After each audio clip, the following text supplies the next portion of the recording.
talking briefly today about 3 white lies auditors may tell. I do not intend to say auditors tell lies all the time, but sometimes when auditors say some of these things, they might potentially be on the edge of telling a white lie.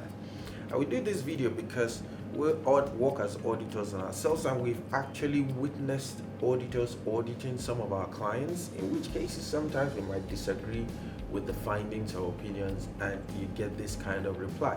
The first one: I am trying to help you.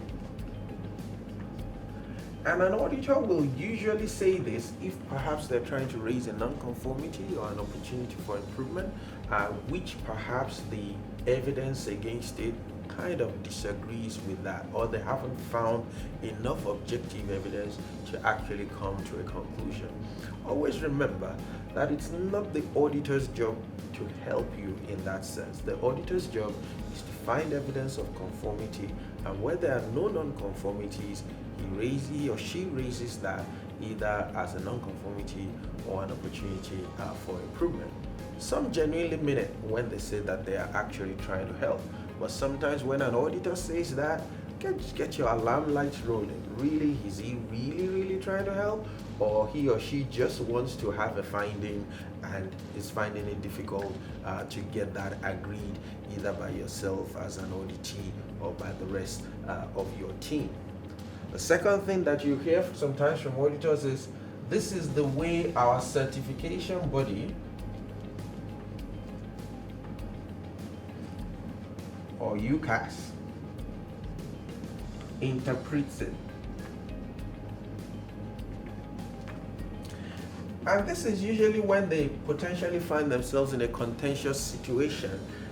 Maybe for some reason it's not clear cut, and they say, oh, this is the way our own certification body interprets it. Now you need to understand that the process that establishes the ISO standards and the language and linguistics of it is internationally agreed. So there are only very few things that should ever be confusing about that standard and what it is asking for.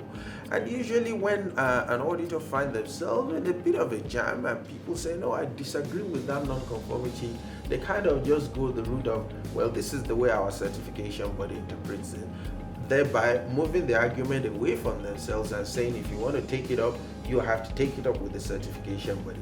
That usually enables the auditor to sometimes write a finding for what might not necessarily be a finding.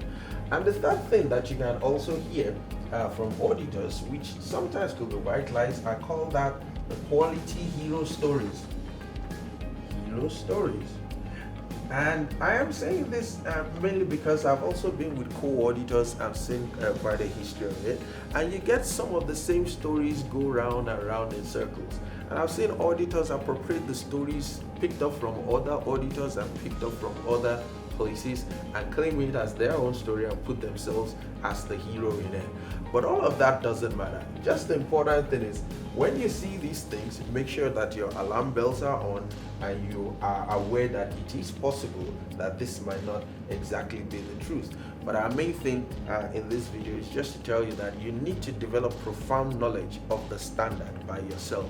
And so when you're in situations where you have to deal with these kind of top 2 things, you're in a position to know whether the standard actually says it or not, or whether somebody is just putting a wool over your eyes. And it's not all auditors that tell white lies.